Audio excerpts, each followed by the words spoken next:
അല്ല E D കുറെ നാളായല്ലോ അവർക്ക് ഡീസൽ അടിക്കാൻ കാശില്ലെന്നും പറഞ്ഞ് ഇപ്പൊ പൊക്കും വീണ വിജയനെ ഇപ്പൊ പൊക്കും ഡീസൽ അടിക്കാൻ കാശില്ല, ഇപ്പൊ ഡീസൽ അടിക്കാൻ വേണ്ടി പോവാ എന്നും പറഞ്ഞു ഇത്ര നാളായിട്ട് നിന്നിട്ടോ എന്തായി? രാഹുൽ ഗാന്ധിയെയും സോണിയാഗാന്ധിയെയും ഇ ഡി വളഞ്ഞു വെച്ച് ചോദ്യം ചെയ്തപ്പോൾ അന്ന് UDF അതുപോലെ തന്നെ ഇന്ത്യൻ നാഷണൽ കോൺഗ്രസ് പറഞ്ഞിരുന്നത് എന്താ? ഇ ഡി മനഃപൂർവ്വം ദ്രോഹിക്കുന്നു എന്നാണ് പറഞ്ഞത്. അന്ന് ഇ ഡി ശത്രുവായിരുന്നു. UDF പറഞ്ഞിട്ടുണ്ടാക്കി ഡീലാണെന്നാണ് BJP. ഇപ്പൊ ശരിക്കും ഡീല് പ്രത്യക്ഷത്തിൽ കണ്ടേക്കുന്നത് എല്ലാ ജനങ്ങൾക്ക് ബോധ്യപ്പെട്ടത് ആരായിട്ടായിരുന്നു ഡീൽ ഉണ്ടായിരുന്നു എന്നുള്ളത് ജനങ്ങൾക്ക് മനസ്സിലായി. കോൺഗ്രസും BJPയും കൂടി ഡീലായിരുന്നു. അല്ല ഇ ഡി കുറെ നാളായല്ലോ അവർക്ക് ഡീസൽ അടിക്കാൻ കാശില്ലെന്നും പറഞ്ഞ് ഇപ്പൊ പൊക്കും വീണ വിജയനെ ഇപ്പൊ പൊക്കും ഡീസൽ അടിക്കാൻ കാശില്ല, ഇപ്പൊ ഡീസൽ അടിക്കാൻ വേണ്ടി പോവാ എന്നും പറഞ്ഞു ഇത്ര നാളായിട്ട് നിന്നിട്ടോ എന്തായി? മറ്റേ ഈ പുള്ളി പ്രതിപക്ഷ നേതാവായപ്പോഴത്തേക്കല്ലേ ഇങ്ങനെ വീട്ടിലോട്ട് കയറിയത്? കണ്ടില്ല, എന്തോ അക്കൗണ്ട് കണ്ട് എന്നാ പിന്നെ ആ ബാങ്കിൽ പോയി എടുത്താൽ പോയായിരുന്നോ? അദ്ദേഹം തെറ്റിയിട്ടില്ല എന്നുണ്ടെങ്കിൽ പിന്നെ എന്തിനകത്ത് പോണ അന്വേഷണം നടക്കട്ടെ, അന്വേഷണത്തിന്റെ ഭാഗത്ത് കാര്യങ്ങളൊക്കെ നടക്കും. കഴിഞ്ഞ ദിവസം ED റെയ്ഡ് നടന്നിരുന്നു പിണറായി വിജയന്റെ വീട്ടിൽ. അത് ഇന്നലെ കണ്ടായിരുന്നു. അതായത് ED റെയ്ഡ് എന്ന് പറഞ്ഞു കഴിഞ്ഞാല് ഇത്രയും കാലം ഈ ED എന്ന് പറഞ്ഞ ഒരു പ്രവൃത്തി രേഖപ്പെടുത്തുമ്പോൾ രാഹുൽ ഗാന്ധിയെയും സോണിയാഗാന്ധിയെയും ED വളഞ്ഞു വെച്ച് ചോദ്യം ചെയ്തപ്പോൾ അന്ന് UDF അതുപോലെ തന്നെ ഇന്ത്യൻ നാഷണൽ കോൺഗ്രസ് പറഞ്ഞിരുന്നത് എന്താ? ഇ ഡി മനഃപൂർവ്വം ദ്രോഹിക്കുന്നു എന്നാണ് പറഞ്ഞത്. അന്ന് ഇ ഡി ശത്രുവായിരുന്നു. ഇന്നിപ്പോൾ കേരളത്തിലെ മുഖ്യമന്ത്രി ആയിരുന്ന സഖാവ് പിണറായി വിജയനെ സഖാവ് മുഹമ്മദ് റിയാസിനെയും വീടാന്തരം കയറി റെയ്ഡ് നടത്തിയപ്പോൾ ഇത് ആരുടെ ഉദ്ദേശത്തോടുകൂടിയാണെന്നുള്ളത് ഇവിടെ അരിയാഹാരം കഴിക്കുന്ന ഏതൊരു വ്യക്തിക്കും മനസ്സിലാവും. ഇത് രാഷ്ട്രീയ പ്രേരിതമാണ്. കാരണം ഒരു തെളിവുമില്ല. കേസ് ചാർജ് ചെയ്തിട്ടുണ്ടായിരുന്നു. മുഖ്യമന്ത്രി VD സതീശൻ മോദിയുമായി കൂടിക്കാഴ്ച നടത്തി ബൊക്കെ കൊടുത്തു. തൊട്ടടുത്ത ദിവസം, കാരണം ദിവസം 10 ഈ മന്ത്രിസഭ അധികാരം ഏറ്റിട്ട് 10 ദിവസം ആയിട്ടുള്ളൂ. ഉടനെ തന്നെ ഇത്തരത്തിലുള്ള നടപടി ഈ കേരളത്തിൽ ജനങ്ങൾ അംഗീകരിക്കുമെന്ന് തോന്നുന്നുണ്ടോ ഈ ജനങ്ങൾക്ക്, നമ്മുടെ നാട്ടിലെ ജനങ്ങൾക്ക്? ഇന്നലെ കണ്ട ഒരു പ്രതിഷേധം തന്നെയായിരുന്നു.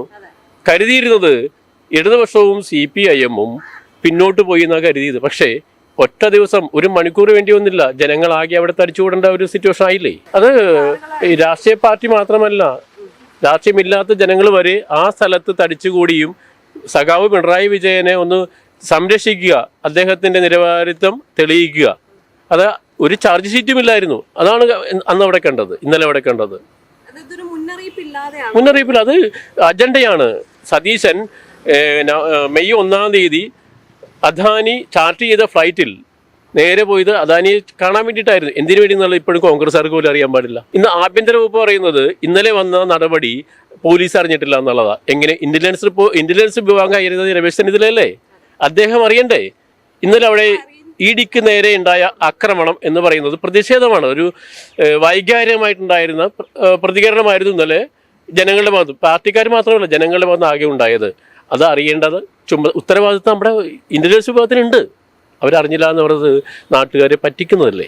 അത് ശരിക്കും രാഷ്ട്രീയ പ്രേരിതവും ഈ BJPയുമായിട്ടുള്ള കോൺഗ്രസിൻ്റെ നീക്കുപോക്കിൻ്റെ ഭാഗമാണ്. ഇനി വരും കാലങ്ങളിൽ കാണാൻ പോകുന്നത് തന്നെയായിരിക്കാം. നമ്മുടെ കേരളത്തിലെ മതനിരപേക്ഷതയെ BJPക്ക് കീഴെ കൊണ്ട് അടിയറവ് വെക്കും. അതാണ് വന്ദേമാതരവും ആ പാട്ടിൽ ഒഴിവാക്കേണ്ട വരികൾ ചേർത്തതും. ഈ VD സതീശൻ എന്ന് പറഞ്ഞ 30 വർഷമായിട്ട് പൊതുരംഗത്തുള്ള രാഷ്ട്രീയ നേതാവ്, പൊതുരംഗത്ത് ഒരിക്കൽ പോലും ഉപയോഗിക്കാത്ത പേരാണ് വടശ്ശേരി ദാമോദര മേനോൻ. എന്തുകൊണ്ട് ഉപയോഗിച്ചു? ഇത് കൂട്ടി നമ്മൾ ചേർത്ത് വായിക്കണം. അവിടെയും ജാതീയമായിട്ടുള്ള മതനിരപേക്ഷമല്ലാത്ത പേര് ഇതിനകത്ത് ചേർത്ത് ജാതീയമായി ഈ പാർട്ടിയെ കൊണ്ട് എത്തിക്കുക. തല്ലുപിടിച്ച് മേടിച്ചതല്ലേ മുഖ്യമന്ത്രി പദം. ഇപ്പോൾ രമേശ് ചെന്നിത്തലയുടെ ആഭ്യന്തര വകുപ്പ് തന്നെ ആരെയൊക്കെ ഉപയോഗിക്കണം, ഏതൊക്കെ പോലീസുകാരെ മാറ്റണം എന്ന് വരെ മുഖ്യമന്ത്രിയാ പറയുന്നത്. രമേശ് ചെന്നിത്തല വെച്ച ലിസ്റ്റ് വെട്ടി. അപ്പോഴും സതീശനും BJPയും തമ്മിൽ ഇപ്പോൾ സെക്രട്ടറി, അദ്ദേഹത്തിന്റെ പേഴ്സണൽ സെക്രട്ടറി BJPക്കാരൻ ഈ രാജീവ് ചന്ദ്രശേഖരന്റെ ചാനലിലുണ്ടായിരുന്ന ആളെയാണ് പുള്ളി മീഡിയ സെക്രട്ടറിയായിട്ട് വെച്ചിരിക്കുന്നത്. ഇതെല്ലാം കുട്ടി വായിക്കേണ്ടത് നമ്മൾ. അവിടെയാണ് ഈ പറയുന്ന നമ്മുടെ സമാധാനത്തോട് പോയിരുന്ന മതനിരപേക്ഷ കേരളത്തെ കൊണ്ടുപോയിട്ട് അടിയുറ വെക്കാൻ വേണ്ടി പോവുകയാണ്. ഇതാണ് ഇനി വരാൻ പോകുന്ന കേരളം. നമ്മൾ വളരെ ജാഗ്രതയോടുകൂടി തന്നെ നമ്മുടെ ഈ രാഷ്ട്രീയ കേരളത്തെ നമ്മൾ നോക്കിക്കാണണം എന്നാണ് പറയാനുള്ളത്. സഖാവ് പിണറായി വിജയനെതിരെ ഇന്നല്ലല്ലോ ഈന്തപ്പഴം, ഖുറാൻ, ബിരിയാണി ചെമ്പ് എത്ര ഏജൻസികൾ, ED ഉണ്ടായിരുന്നു, CBI ഉണ്ടായിരുന്നു, സ്വർണ്ണക്കൊള്ള ഉണ്ടായിരുന്നു, CBI എല്ലാ ഏജൻസികളും വന്ന് ഒരുപാട് അന്വേഷണം നടത്തി പോയതല്ലേ? എന്തെങ്കിലും രീതിയിലുള്ള തെളിവുകളോ അദ്ദേഹത്തിൻ്റെയും കുടുംബത്തിൻ്റെയും പേരിൽ എത്ര വ്യാജ വാർത്ത ചമച്ചു മാധ്യമങ്ങൾ? ശരിക്കും PR വർക്കല്ല, ഇങ്ങനെയും തേജോവധം ചെയ്യുക എന്നുള്ള ഒറ്റ ഉദ്ദേശത്തോടു കൂടിയായിരുന്നു അന്ന് സഖാവ് പിണറായി വിജയൻ്റെയും കുടുംബത്തെയും EP ജയരാജൻ്റെയും അതുപോലെ തന്നെ കോടിയേരിയുടെയും കുടുംബത്തിനെതിരെ വ്യാജ ഫോട്ടോ നിർമ്മിച്ചുകൊണ്ടാണ് അന്ന് നടത്തിയത്. എല്ലാത്തിനെയും ഈ ജനം പുച്ചിത്തള്ളിയില്ലേ? എല്ലാ പ്രചരണങ്ങളെയും ജനങ്ങൾ എന്ത് ചെയ്തു? തുടർ ഭരണ പാർട്ടിക്ക് കൊടുത്തില്ലേ? ഇതിനേക്കാൾ ഉപരിയുള്ള കുപ്രചരണ സമയത്തായിരുന്നു പാർട്ടിക്ക് രണ്ടാമത് 99 സീറ്റോടുകൂടി ഭരണം ജനങ്ങൾ കയ്യിൽ ഏൽപ്പിച്ചു കൊടുത്തത്. അപ്പോഴും വാർത്തകളല്ല, ജനങ്ങളാണ്. ജനങ്ങളെ ഇനിയും പാർട്ടി പറഞ്ഞ് പഠിപ്പിക്കും. കാരണം പാർട്ടി ബോധ്യപ്പെടുത്തും എന്താണ് യാഥാർത്ഥ്യം എന്നുള്ളത്. ഇപ്പോൾ ഉള്ളത് ഒരു പുകമറയാണ്. പുകമറ സൃഷ്ടിച്ചുകൊണ്ട് പാർട്ടിയെയും സഖാവ് പിണറായിയെയും പ്രതിപക്ഷ നേതാവായി ഇപ്പോൾ വന്നിരിക്കുകയാണല്ലോ. അപ്പോൾ തുടക്കത്തിൽ ഒന്ന് പേടിപ്പിക്കാവുന്ന, പക്ഷെ അങ്ങനെ പേടിക്കുന്ന ഒരു പാർട്ടിയല്ല CPM പിണറായിയും. ഇതിനേക്കാൾ അപ്പുറം നിയമസഭക്കകത്ത് ചോരയിൽ കുതിർന്ന ഷർട്ടുമായിട്ട് കയറിയതാണ് 23-ാം വയസ്സിൽ MLA ആയിട്ട്. അന്ന് പാർട്ടിയെ നയിച്ചിട്ടുണ്ട്. അന്ന് ഒരുപാട് പീഡനങ്ങൾ ഏറ്റിട്ടുണ്ട്. ഒരു മാധ്യമങ്ങളുടെയും കുപ്രചാര വാർത്തകൾക്ക് മുമ്പിൽ പതറിയിട്ടില്ല ഈ പാർട്ടി. ഇന്നലെ കണ്ടത് അത് മാത്രം മതി. ഇന്നലെ കണ്ടത് ജനങ്ങൾ എത്ര മാത്രമായിരുന്നു.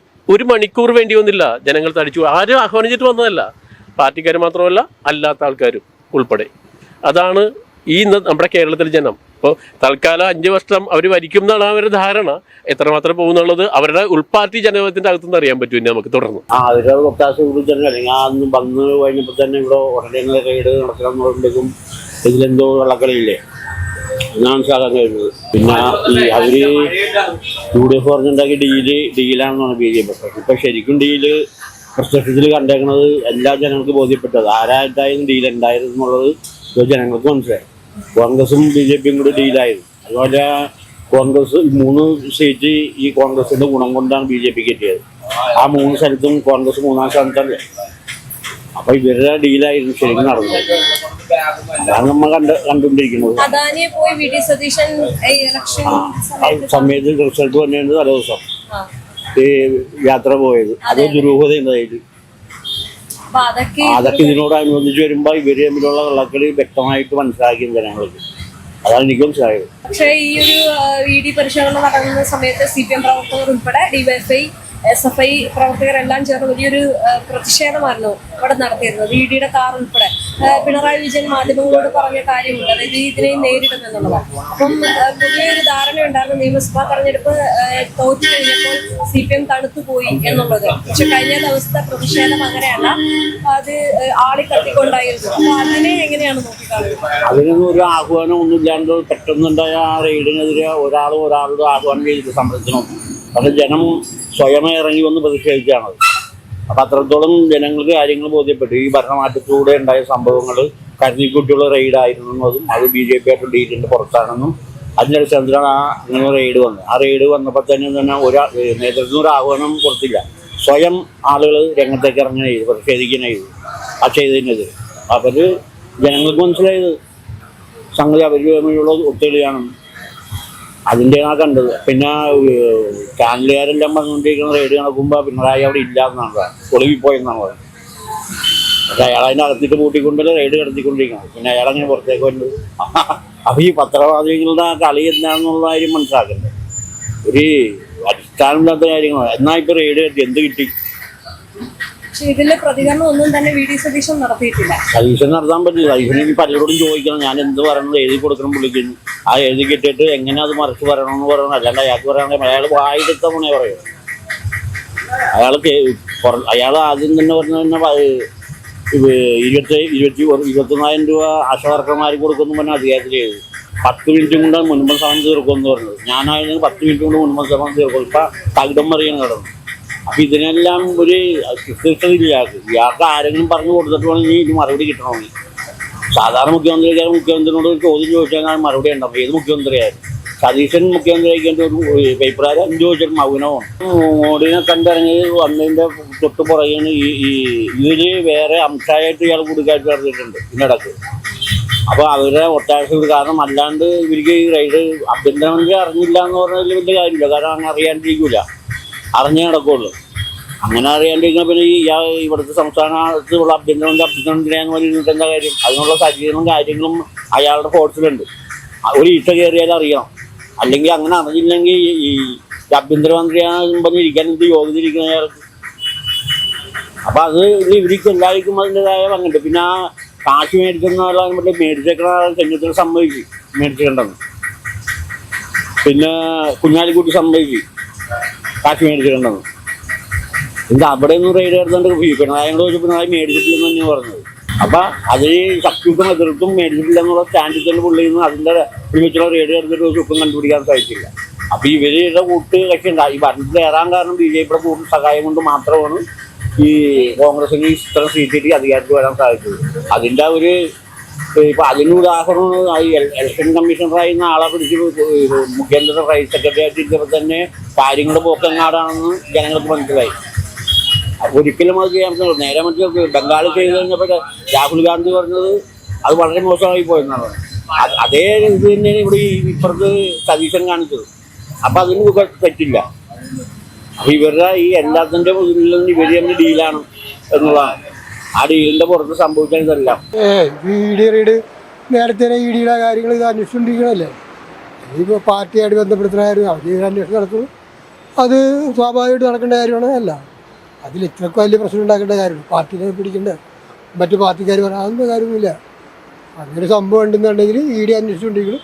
ആ അന്വേഷണത്തിൻ്റെ ഭാഗമായിട്ട് റെയ്ഡ് നടത്തി. EDയുടെ അന്വേഷണത്തിൻ്റെ ഭാഗമായിട്ട് ഇപ്പം പുതിയ നമ്മുടെ മുഖ്യമന്ത്രി അവിടെ ചെന്ന് കണ്ടു. അതും ഇതുമായിട്ട് ബന്ധപ്പെടുത്തി സംസാരിക്കുക പറയേണ്ട കാര്യങ്ങളൊന്നും ഉള്ളതായിട്ട് എനിക്ക് തോന്നുന്നില്ല. ഇപ്പോൾ ഒരു അന്വേഷണത്തിൻ്റെ ഭാഗമായിട്ട് റെയ്ഡ് നടത്തി. ഇപ്പോൾ സ്വാഭാവികമായിട്ടും ഇപ്പോൾ അവർ അന്വേഷണ ഉദ്യോഗസ്ഥന്മാർക്ക് ചെയ്യേണ്ട കാര്യങ്ങളല്ലേ അതിൻ്റെ വഴിക്ക് നടക്കുക. അന്വേഷണത്തിൻ്റെ ഭാഗമായിട്ട് നടക്കുന്ന കാര്യങ്ങളാണ്. അത് ഇപ്പോൾ ആരുടെ ഭാഗത്ത് നിന്ന് എന്തുണ്ടെങ്കിലും ഒരു അന്വേഷണം വന്നു കഴിഞ്ഞാൽ അത് നമ്മൾ സഹകരിക്കാം. അതിനിപ്പോൾ ഇത് ഇപ്പോൾ നമുക്ക് വേറെ എന്ത് പറയാനാ? നമ്മുടെ ഭാഗത്ത് തെറ്റില്ലെങ്കിൽ പിന്നെ നമുക്ക് പേടിക്കേണ്ട കാര്യമില്ല. ഈ രാഷ്ട്രീയമായിട്ട് എങ്ങനെ വിശ്വസിക്കുന്ന ആൾക്കാരൊക്കെ പറയും. ഇപ്പോൾ ഒരു രാഷ്ട്രീയമില്ലാത്ത ആൾക്കാരാണെങ്കിൽ അന്വേഷണം നടക്കട്ടെ എന്നേ ഉള്ളൂ. ഇപ്പോൾ ആ ഒരു പാർട്ടീനെ മാത്രം സപ്പോർട്ട് ചെയ്യാൻ ആൾക്കാർ പറയും അത് പ്രതിപക്ഷ ഇപ്പോൾ പറഞ്ഞ പോലെ പ്രധാനമന്ത്രി കണ്ടിൻ്റെ പുറകെ നടത്തിയാന്ന് പറയും. അതൊന്നും കാര്യമൊന്നുമില്ല. നമ്മൾ അല്ലാണ്ട് ചിന്തിക്കും ഇവിടെ എന്തൊക്കെ കാര്യങ്ങൾ നടക്കുന്നത് നമ്മുടെ രാജ്യത്ത്.